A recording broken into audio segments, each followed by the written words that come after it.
Welcome, everyone, to another chapter of Murder in Stratton County. A murder mystery with twists and turns. Written by Elizabeth Spoon and Ryland Mason. Narrated by me, Brian Shepard.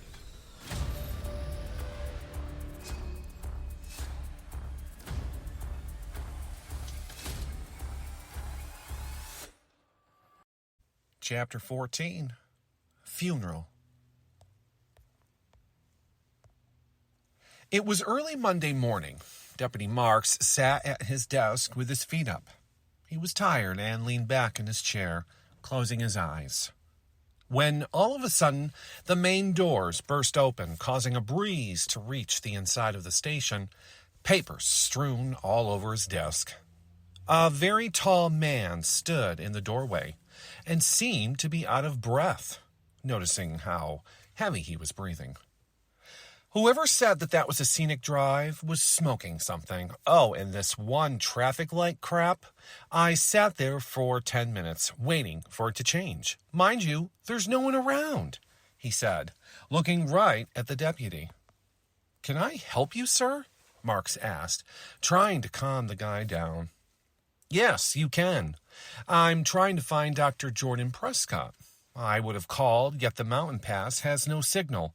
And of course, I left my charging cord at home. Dr. Prescott has a place outside of town, about 15 minutes or so, Mark said, still trying to figure out who this guy was. Cool. Sorry, I'm Cam, a friend of both Jordan and Brian, he said, shaking a hand with Mark's. Are you referring to Brian Shepard, our mayor? Marks asked, still trying to figure Cam out. Yes, I suppose I am. Where can I find either one of them? Cam asked, insistently. Marks looking up at the clock. Perhaps you could try calling one of them again, he said, looking at Cam. Cam sat down in the lobby and pulled out his phone. There was so much to tell about the fundraiser dinner he had attended and the information that was about to break the case wide open. He had overheard a couple talking with Jordan's father. What he heard disturbed and worried him. He rang Jordan's phone again. There was no answer. Voicemail again. He dialed it again. This time, it didn't even ring. What is this? A damn dead zone out here, or what? Marks could hear Cam talking to himself out loud in the lobby. So he got up from his desk and opened the door to the lobby. Are you okay? Marks asked, looking at him as if he was crazy. Yeah, I suppose talking to yourself in a lobby of a police station isn't all that great of an idea, he chuckled. No, not really, Mark said, looking at him. There's just no service here, Cam said with frustration. There is, you just have to find it. It can be spotty. Cam was about to say something else to deflect Mark's suspicion he might have a screw loose when his phone rang.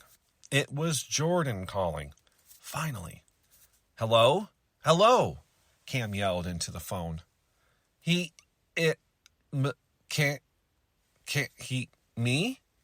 Was the only thing Cam was hearing Jordan say.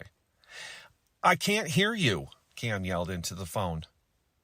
He looked down at his phone. The call dropped, scrolled across the screen. Damn. If you wait a while, I'm sure they both will be in town soon, Mark said with a reassuring smile. Marks went back to his desk to finish straightening up the paperwork that had blown off when the wind came through the doors. Great, he thought. More work to figure out where everything goes. After shuffling papers around, Marks looked up to see an empty lobby. The man he only knew as Cam had disappeared from sight. He went back to work organizing his files. I need coffee, he said. Getting up and stretching, he went into the employee lounge to get some. As he opened the door, a smell of Italian food hit him. His mind instantly went back to the thoughts of Julianne and the random late dinner. He smiled while pouring his coffee. He was daydreaming a little when the phone started to ring. Heading back to his desk, picking up the phone. "Hello, Stratton Police Department," he answered. "Marks, it's Dugan. I'm headed back this afternoon. Should be back by, 5. Any messages or updates?" he asked. Marks was quiet for a second. "No, it's been pretty quiet around here." "Good. See you then." And then, click. Marks hung up the phone. Outside the police station, Cam was pacing back and forth on the sidewalk, looking down at his phone, impatiently waiting for it to ring again. He was about to call again when Jordan rolled up in his car, Brian in the passenger seat. Cam jotted over to the passenger window, Brian rolling it down. "Cam, we didn't expect to see you. We thought you were just going to call us," he said, looking at Jordan surprised. "What I have to say is going to want both of your attention. There's no way I dropped this on you over the phone lines. I had to come in person. But I don't have much time. We need to talk now. I'm due back in the city, and I don't want to arouse suspicions of any kind. Is there a place we can talk?" Cam asked, looking at both of them. Jordan shut off the car, and Brian just looked at him. "We can talk in my office over at Town Hall." Brian then stepped out of the car, closing it behind him. Jordan, right behind him, hitting the lock button. "I have to file this paperwork with the clerk first," Jordan said, with paperwork in hand. He was finally able to file his paperwork with the town to operate his practice. Now he should be all set and can open as soon as plans for the layout come to life. Brian just looked at him. "Okay, meet me in my office after. It's on the second floor," Brian said, pointing up to the window. "I will come find you," Jordan said. They entered the lobby of the town hall, and while Brian and Cam went to the elevator, Jordan disappeared down the first floor corridor to the clerk's office. Brian opened the outer door to his office. Debbie, his secretary, was on the phone, a pen in hand, jotting down a message. She looked up for a second, smiling. Brian motioned hello and walked past her to her desk, slipping his key into the lock and opening the door to his office. Brian walked over, pushing open the curtains to the window that looked down onto the main street. "Nice office," Cam said, looking around, eyes landing on the desk. "Yes, well, it's way better than an old display unit as a desk in the back of a receiving room. I've come a long way since working in retail. I was humbled to have what I did back then, so even though I have a kick-ass office, I know that it can all go away," Brian said, walking over to the door. He shut the door and was pulling out his chair to his desk, slipped the keys into the drawer, and took off his jacket. Cam pulled off his coat and hung it on the coat tree next to the door. "Would you mind?" Brian, handing him his. "Sure." Brian sat in his chair. He was about to say something when Debbie knocked on the door. "Sir," she said, walking over to him. "Yes? Good morning. Here are your messages. This fax came in for you for the State Police Department in care of the sheriff. Also, there will be a funeral for Bucky Thomas today. His brother Jeb called this morning. I might as well ask now, do you want breakfast or coffee?" "Bring 3 coffees, please, Deb, and order up some breakfast for 3 as well," he said, waving his hand. "3, sir?" she said, confused. She only saw one other person in the room. "Yeah, there's someone else coming for a meeting this morning. He should be here momentarily," he said with a grin. "Very good, sir. I'll call down to the market with the order. I shall return," Debbie said as she made her way out the door just as Jordan was peeking his head in the doorway. "I knew I would find you without needing assistance," Jordan said, giving Brian a wink, as he walked into the room and sat next to Cam in front of Brian's desk. Brian peered over his messages while Jordan and Cam talked for a minute. "So, where do we begin?" Brian asked, looking at Jordan. What happened at the fundraiser that you couldn't tell us over the phone? Jordan asked, looking at Cam. Cam was silent for a minute. His eyes were widening as he looked back and forth between Jordan and Brian.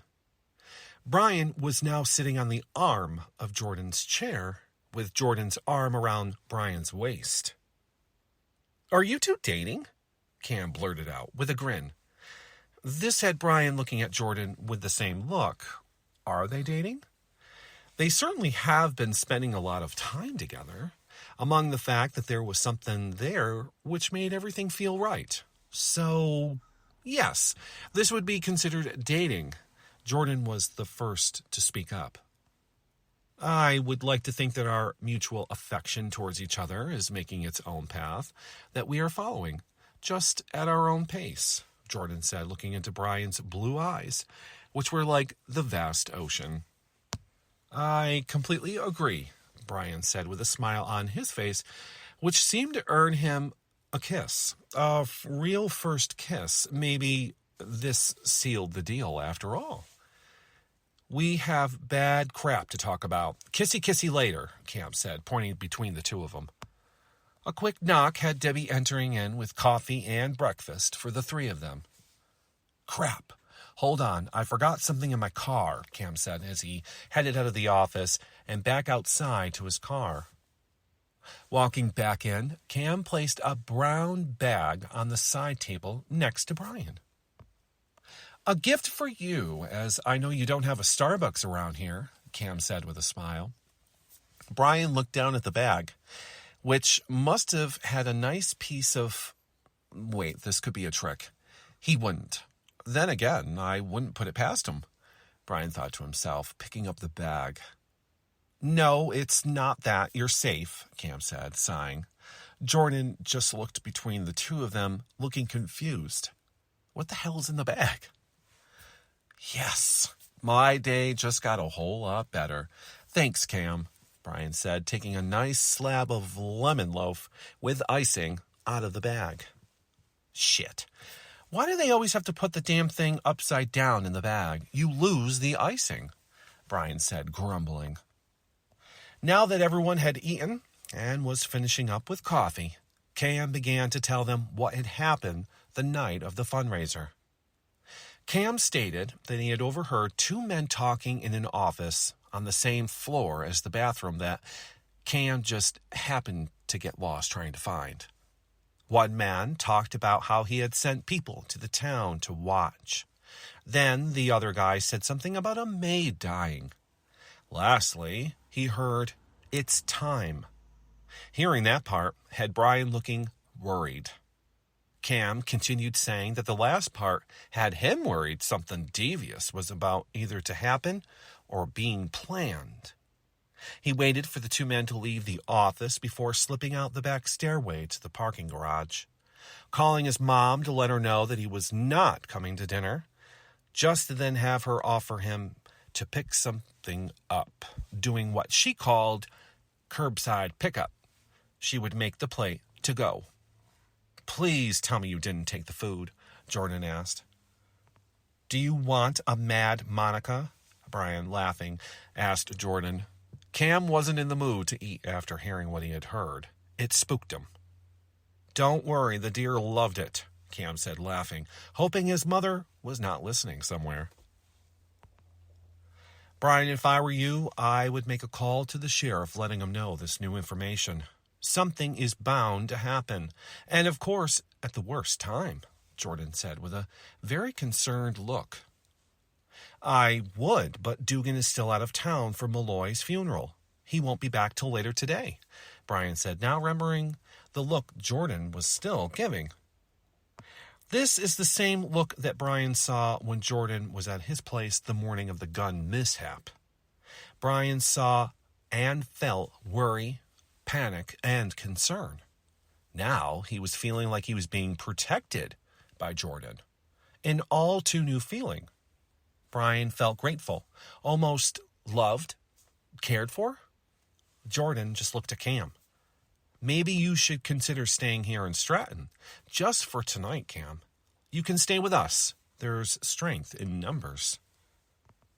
You're right, Jordan. Cam, maybe it would be a good idea for you to stay, just for tonight, or at least until we know it's safe for you to travel. Also, we have a funeral to go to today, Brian said, looking at Cam, who tilted his head to the side. A funeral? Cam said as Brian's eyes darted towards the window. Yes, Bucky Thompson. I did not know him very well, and from what I hear, he was a well-liked, hard-working guy. He will be missed. Just started to get his life back together. I will have to call down and see what the calling hours are and such, Brian said, now sitting back down at his desk. Cam looked confused. Wait, how many funerals are there? Cam asked. Brian paused. 3 so far, putting his head down for a minute. What are the details regarding Prudence? Jordan asked softly, not to bring up more sorrow to Brian, yet it had to be asked. Sadly, she only had one family member that I know of, which the sheriff already contacted. Her great-aunt, Linda, will be having a service for her back home. She's supposed to call the office so I know where and when to attend, Brian said, keeping his balled fists down in his lap. This made no sense. Why her? Why could they just not come for me and get it over with? Why her innocent people? This just made Brian so angry. Whoever is doing this, they better get to Brian before Brian gets to them. Jordan thought it would be a good idea for them to stay in the same place. It was decided between the 3 of them that they would all stay at Jordan's. Even though the kitchen at the mansion was set for reconstruction, it proved obvious that staying there would only endanger them all. There was plenty of room at Jordan's anyway. Brian knew that things would not be the same. He would now not be alone. Wrapping up their plans, Brian made a call to Alice to see if he could get more information about Bucky's funeral service. From what I hear from Shep, who heard it from Jeb, the service is at the church on Route 11 at 1 o'clock. There's a reception following here at the market. Nothing big, yet it was the least I could do for him, Alice said, with such sadness. I know, Alice. I was just telling my friend here that I still have Prudence to go, which I'm not looking forward to. We are going to get ready. I informed the offices downstairs that we'll be closing for the rest of the day so people can attend this afternoon, which I'm going to let you go, Alice, as we will see you soon, Brian said, looking at the grandfather clock in the corner. It was already 20 after 12. All right, Brian, see you soon, Alice responded by hanging up the phone. A knock came to the door as Debbie walked in, wearing her coat and hat. Everyone is gone, and they're going to go lock up. If you're ready, sir, she said, looking between all 3 of them. A funeral my first day here. You 2 dating. I'm waiting for the credits to start rolling. Is there anything you guys need me to do? Cam asked, putting his coat on. Well, if that's what you want to call it. More like an oversized hoodie. Hey, I know. I'm going to send you info on how to plant a tree in his honor, Cam blurted out, causing Brian to stop dead, looking at Jordan, who was trying to figure out what a tree has to do with any of this, which had Brian laughing, which he realized quickly might have been in bad taste. Yeah, it's Brian. If there were no eye rolls or bad comments, the world would think he was something else. Sorry, I know that we did that in the past, Cam said with a sad look on his face. All 3 piled into Jordan's car and made their way to St. Mary's, which was located on Old Route 11, which was on the way out of town heading towards Buffalo. Country roads, twists and turns, flatlands turning into Millie Hills, not a road to use during the winter. They normally did not use this church, as it was out of the way and expensive to heat during the winter. So they used the community center behind the bank. The cemetery behind the church was a nice place, well kept during the year, and had lots of pine trees that would shield the tombstones from the harsh weather. As they pulled up alongside the road, turning off the car, they could see people piling into the church as Father Stan stood there welcoming everyone in. Off to the side, you could see the machinery used to dig the plot, surprising as they just went through a winter storm. The ground was still somewhat soft, as this was the first snowfall of the year. "Good morning, Mayor. Sad day today. I'm hoping we can make it through with the Lord's help and guidance," Father Stan said with determination, shaking Brian's hand. Brian never really cared for Father Stan. He always had this creepy vibe to him. "When will you grace the congregation and join us for Sunday service, Mayor?" "When the church allows smoking, and yes, a sad day indeed. You must be busy with everything today. I will not hold up the line." Brian moved past Father Stan, with Jordan and Cam in tow. The service was quick, and there was not much heat in the building. The burial was something Jeb wanted to do privately. Jeb, beside himself, was the only one who got up to say a few words about his brother. He talked about how he was on the straight, fixing up his life. He mentioned how loved he felt from the people of Stratton. Jeb says Bucky always said that this place was a great place to live. Brian felt bad for Jeb and his family. It was not fair that he was not here anymore. Now it seemed all eyes were on Brian, as if they wanted him to speak. He hardly knew Bucky. Ran into the kid once or twice at the market. That's about it. What can I say that Jeb hasn't? He thought to himself. Still, aware of all the eyes on him, including Father Stan, who now called him out loud. "It only seems fitting that our great mayor say a few words before we conclude our service," he said while looking at Brian dead on. Of course, Brian stood up and began the short journey up to the pulpit to come up with the best speech he can think of on the fly. The key in delivering this, "Don't be nervous, or they will know what you have to say is made up." "It is with sadness that I stand in front of you today," Brian began as he looked out to the rows of eyes looking back at him. After hearing Bucky's brother Jeb describe the kind of person he was, that everyone here knew and loved, made me feel ashamed, as I had not had the pleasure to really get to know him, and I should have. However, from the interactions I had with him, I can honestly say he was a kind, caring, and very helpful person. He will be missed," he said, looking out into the small crowd. He could see that everyone was satisfied with his speech, that some even started to rise from the back pews. Brian now looked at Jordan, who was nodding at him. Brian smiled, and then he walked back to join Jordan and Cam. Father Stan took over the pulpit to conclude the service and reminded everyone that there would be a reception following the service at the marketplace, which was provided by Alice Boyd. Everyone filed out and headed back to their cars when Deputy Marks was seen waving Brian and Jordan over to him. What is it?" Brian asked. "I don't want to alarm anyone, but," Marks said, as his voice drifted off into silence. He really didn't want to be the one to have to tell the mayor this. Not now. "Well?" Brian said, looking right at him. "A call just came in from dispatch. From Duchess, in fact. She said something about a gunshot coming from somewhere in town. I'm heading there now. I've got to get a hold of the sheriff." Cam looked at Jordan and then looked at Brian. "Should I be in fear of my life around you two?" Cam said jokingly.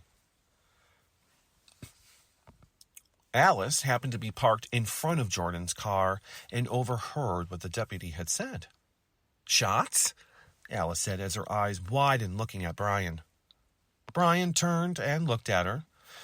The deputy got into his cruiser and turned out of the parking space and headed back to town with great haste. "We are right behind you," Brian said as Alice as Alice in for her car.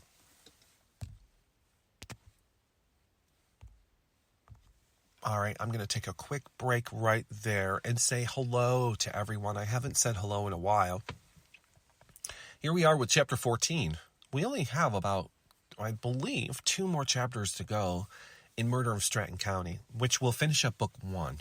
There is going to be a Book 2, so don't worry. We're going to continue this story. So I hope everyone is enjoying it so far. I wanted to apologize for my hiccups that I have throughout the podcast reading. I try not to make too many mistakes. But the thing with me is I'm actually reading it for the first time again, really. So I sometimes trip up just a little bit because I'm thinking too quickly as I'm reading it. So, yeah. All right. Well, anyways, let's get back because Alice just got in her car. Shots are going off in town. Let's see exactly what's happening. If you like the story and you want to see Book 2, let me know. Send a message on Facebook. Like, subscribe, whatever you got to do.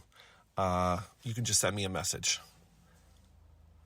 All right, here we go. We're going to have to leave you off at the market and see if we can find out what's going on, Jordan said, just waiting for Brian's reaction. And of course, Brian began to protest.